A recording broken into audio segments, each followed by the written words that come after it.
আসসালামু আলাইকুম প্রিয় দর্শক, আমি ডাক্তার মোহাম্মদ রায়হান উদ্দিন। আজ এমন একজন রোগী নিয়ে আপনাদের সামনে হাজির হয়েছি। আজ কোনো আমি ফিডব্যাক দিতে আসিনি, কারণ এই রোগীর ফিডব্যাক দেওয়ার মতো এখনো সময় আসেনি এবং তিনি আজকেই প্রথম আমাদের চেম্বারে আসেন।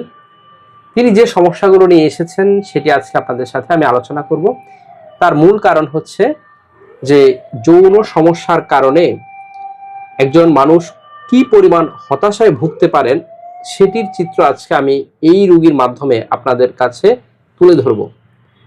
রোগীর প্রাইভেসি রক্ষা করে রোগীর অনুমতিক্রমে আজকের এই ভিডিওটি আমরা করছি, কারণ অনেকেই রয়েছেন যারা যৌন সমস্যার জন্য অনেক সময় রোগটাকে হয়তো প্রাথমিক অবস্থায় পাত্তা দিতে চান না, অথবা ওনারা এই রোগটাকে অবহেলা করে থাকেন। কিন্তু একটা সময় গিয়ে এই রোগটা কি পরিমাণ আপনার জীবনের জন্য ঝুঁকির কারণ হতে পারে, অথবা আপনার দাম্পত্য জীবনের জন্য ঝুঁকির কারণ হতে পারে, সামাজিকভাবে আসলে আপনি কতটা হেয় হতে পারেন এই রোগটার কারণে। অনেকে হয়তো অনেক সময় ঠাট্টা মস্কারি করেন যে যৌন ডাক্তারের কাছে যাবেন বা যৌন চিকিৎসা করবেন। আসলে এই যৌন বিষয়টা আপনার জীবনের কতটা গুরুত্বপূর্ণ সেই ইম্পর্টেন্সটা আজকে আমি এই ভিডিওর মাধ্যমে আপনাদের কাছে তুলে ধরবো। প্রিয় দর্শক, প্রথমেই বলে নিচ্ছি, প্রতিটি ভিডিও কোনো ধরনের চিকিৎসার উদ্দেশ্যে নয়, অবশ্যই চিকিৎসা নিতে উৎসাহিত করার জন্যই। আর একটি সতর্কবার্তা বারবার বলে যাচ্ছি, তা হচ্ছে আমার এই ভিডিওগুলো ব্যবহার করে একদল প্রতারক চক্র আমার নামে এবং বিভিন্ন নামে অসংখ্য ফেক পেজ খুলে ওরা বিভিন্ন ধরনের ওষুধের বিজ্ঞাপন দিয়ে যাচ্ছে, যার সাথে আমার কোনো ধরনের সম্পৃক্ততা নেই। আমি একজন কোয়ালিফাইড রেজিস্টার্ড এমবিবিএস ডক্টর। আমি কখনোই কোনো ধরনের ওষুধের বিজ্ঞাপন দেই না, এবং আমি কোনো ধরনের অনলাইনে রোগী দেখি না এবং কোনো ধরনের বিকাশ লেনদেন করি না। দয়া করে এই ধরনের প্রতারণা ফাঁদ থেকে সাবধান থাকবেন। আজকে যে ভাইটি আছেন আমার সাথে, প্রথমে আমি ওনার সাথে একটু কথা বলে নিচ্ছি যে আসলে তিনি কি সমস্যা নিয়ে আমাদের চেম্বারে এসেছেন, কারণ আজকে তিনি প্রথম আমাদের চেম্বারে আসেন। কেমন আছেন আপনি? আলহামদুলিল্লাহ। আলহামদুলিল্লাহ। আপনি মূলত কি সমস্যা নিয়ে আমাদের চেম্বারে এসেছেন? স্যার, আমার হচ্ছে উত্থান সমস্যা। অর্থাৎ লিঙ্গ শক্তই হচ্ছে না? হ্যাঁ, লিঙ্গ শক্ত হচ্ছে না। সেটা কবে থেকে আপনি বুঝতে পারছেন যে আসলে লিঙ্গ শক্ত হচ্ছে না? আমার বিবাহের পরে আর কি। বিবাহের পরেই আপনি বুঝতে পারছেন? এবং বিবাহের বয়সটা কতদিন হলো? বিবাহের বয়স হচ্ছে স্যার 1 বছর। 1 বছর হয়ে গিয়েছে। 1 বছর 5 মাস। 1 বছর বা প্রায় 1.5 বছরের মতো হয়েছে। 1.5 বছর। ওই 1.5 বছরে আপনি তো কি করেছেন এবং কি চিকিৎসা নিয়েছেন যদি একটু বলতেন? 1.5 বছরে স্যার আমি মোট 5টা ডক্টর দেখাইছি। প্রথম এবং আমি হচ্ছে 6 নম্বর ডক্টর আপনার, এবং সবাই হচ্ছে রেওয়ান এর ডক্টর, মানে বাংলাদেশের সবাই নাম করা ডক্টর, তাই না? যাদেরকে দেখিয়েছেন প্রিয় দর্শক, এই যে ওনার ফাইলগুলো আমার কাছে আছে। আসলে আমি রোগীর প্রাইভেসি রক্ষা করি এবং আমরা আসলে উল্লেখ করতে চাই না যে সবগুলো ফাইল তিনি নিয়ে আমাদের চেম্বারে এসেছেন। এবং তারপর কি করেছেন আপনি? কি প্রসিডিউর করেছেন, কি করেছেন? প্রথমে তো আমি মানে আপনি যে চিকিৎসাগুলো নিচ্ছিলেন সেভাবে উন্নতি পাচ্ছিলেন না, এবং পরবর্তীতে গিয়ে আপনি মূলত পেনাল ইমপ্লান্ট করেছিলেন। ডাক্তার বলছে যে আমাকে ফিনাইল ইমপ্লান্ট করা হবে, মানে ইমপ্লান্ট পর্যন্ত চলে যেতে হয়েছে, যেহেতু ইরেকশনই হচ্ছে না, যেহেতু বিভিন্ন ভাবে আসলে মেডিসিনের মাধ্যমে আসলে ইমপ্রুভ হচ্ছিল না। এদিকে একেবারেই বিয়ের প্রথম থেকেই এখন পর্যন্ত টোটালি মেলামেশাই করতে পারেননি সেভাবে? না, একেবারেই মেলামেশা করতে পারেননি। এবং স্ত্রী আসলে সে বিষয়ে কি বলেছে আপনাকে যে মেলামেশা করতে পারেননি? এখন মানে কি সময় বেঁধে দিয়েছে নাকি এমনটা করেছে? এখন তো উনি তো 1 বছর যাবত অনেক ধৈর্য ধারণ করছে। পরবর্তীতে ওনার ফ্যামিলি যখন আমার যৌন সমস্যাটা জানছে, অথবা আমার এই রোগ, তখন ওরা বলছে যে আরো 5-6 মাস দেখবে আর কি। 5-6 মাস দেখবে। তবে আমার স্ত্রী আমাকে অনেক সময় অনেক সাপোর্ট করছে। ওনার অসংখ্য ধন্যবাদ। কারণ হচ্ছে উনি এত দিন ধরে আসলে ধৈর্য ধরা, এটা আসলেই ওনাকে আমরা থ্যাঙ্কস দিতেই হবে, কারণ তিনি অনেক ধৈর্য ধরেছেন। প্রিয় দর্শক, এই যে দেখতে পাচ্ছেন এই এক্সরেটি, এটি হচ্ছে ওনারই এক্সরে, প্যানিসের এক্সরে। মূলত ওনারা দেখতে পাচ্ছেন যে ওনার প্যানিস যে পেলভিক অংশটা এবং হচ্ছে আপনার প্যানিসের দেখতে পাচ্ছেন যে এখানে প্রসেসিস করা হয়েছে, অর্থাৎ হচ্ছে এটি হচ্ছে পেনাল ইমপ্লান্ট, তাই না? যে এখানে যে প্রসেসিসটি করা হয়েছে সবচেয়ে দামি যেটা, কোনটা করেছেন? রিজিটেন করে যে দেখতে পাচ্ছেন ওনার প্যানিসের মধ্যে কিন্তু এই প্রসেসিসটা আসলে মূলত ওনাকে লিঙ্গের ভিতরে প্রবেশ করিয়ে দেওয়া হয়েছে।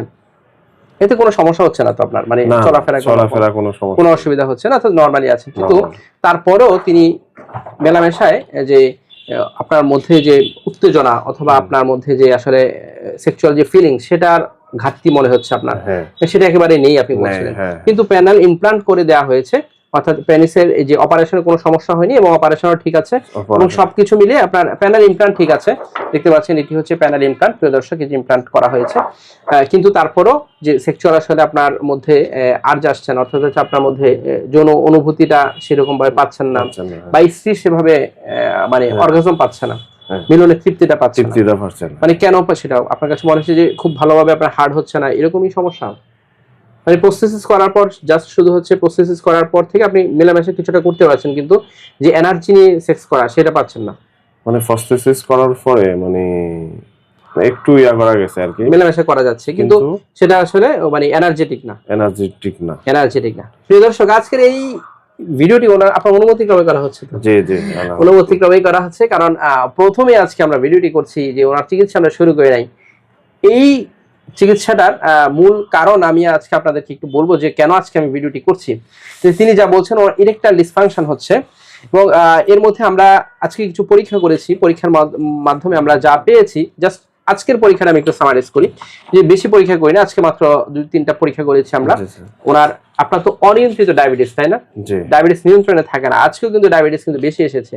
আরেকটি বিষয়, আপনার কিন্তু হাই কোলেস্টেরল, অনেক বেশি পরিমাণে উচ্চ মাত্রায় আপনার কোলেস্টেরল। আজকে আমরা টিজি পেয়েছি 1164, যেটা থাকার কথা ছিল 150-এর নিচে, কিন্তু সেটা দেখেছেন তো নিশ্চয়ই 1164। এবং এই রিপোর্টটি কিন্তু আমরা যাকে দিয়ে করিয়েছি, যিনি করেছেন তিনি একজন হেড অফ দ্য ডিপার্টমেন্ট, দেখতে পাচ্ছেন head and chief consultant department of pathology, দেখতে পাচ্ছেন সমরিতা মেডিকেল কলেজ হসপিটালের একজন হেড অফ দ্য ডিপার্টমেন্ট এবং chief consultant professor doctor Ritarani Barua.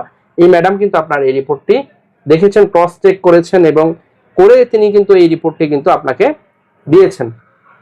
তাতে কিন্তু আপনার ট্রাইগ্লিসারাইড লেভেল দেখা যাচ্ছে 1164 এসেছে, অর্থাৎ একেবারে অনিয়ন্ত্রিত, তাই না?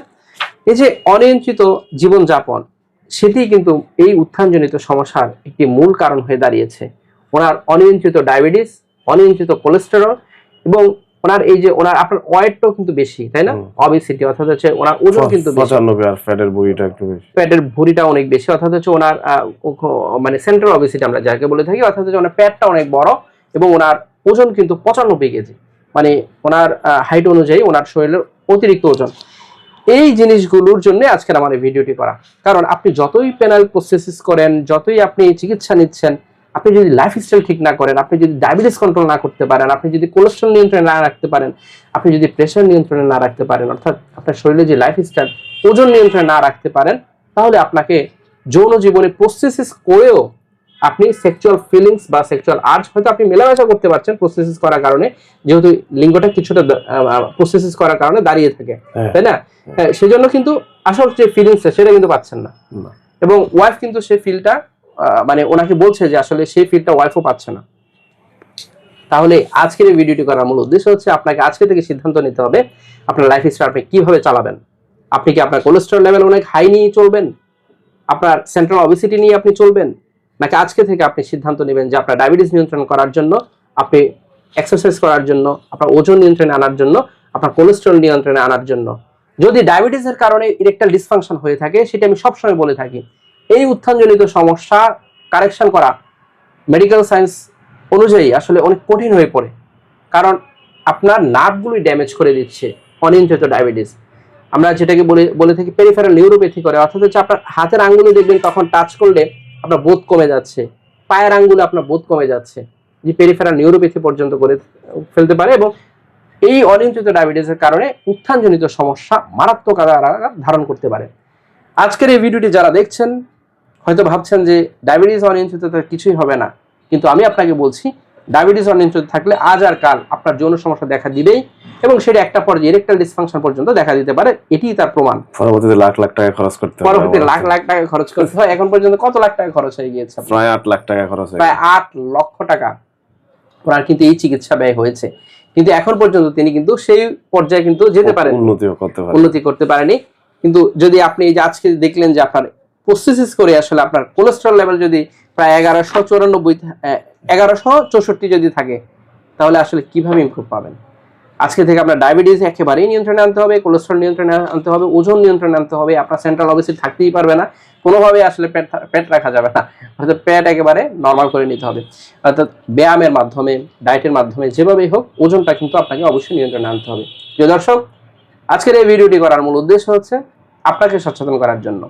আপনি ভাবছেন যে শেষ পর্যায়ে গিয়ে আমরা প্রসেসিস করে ফেলবো, প্যানাল ইমপ্লান্ট করে ফেলবো, কিন্তু তাতেও কিন্তু আপনি আসল সেক্সের মজাটা কিন্তু পাবেন না। যে আপনার মধ্যে যে এনার্জি থাকবে, আপনার যে সেক্সের প্রতি যে আসলে আগ্রহ থাকবে, সেটা কিন্তু আসলে নাও আসতে পারে। প্রিয় দর্শক, আমার দুটো মাত্র চেম্বার ঢাকা এবং কুমিল্লা। ঢাকা মেডিকেল কলেজ হাসপাতাল, নতুন বিল্ডিং গেটের বিপরীত পাশে। Pure scientific diagnostic services limited, প্রতি বৃহস্পতি, শুক্র, শনিবার দুপুর 2টা থেকে রাত 10টা পর্যন্ত। কুমিল্লা ইপিজেড 1 নং গেটের বিপরীত পাশে। মোল্লা হাউস, প্রতি সোম, মঙ্গল ও বুধবার দুপুর 2টা থেকে রাত 9টা পর্যন্ত। দুটো মাত্র সিরিয়াল নাম্বার, এর বাইরে কোনো নাম্বার নেই।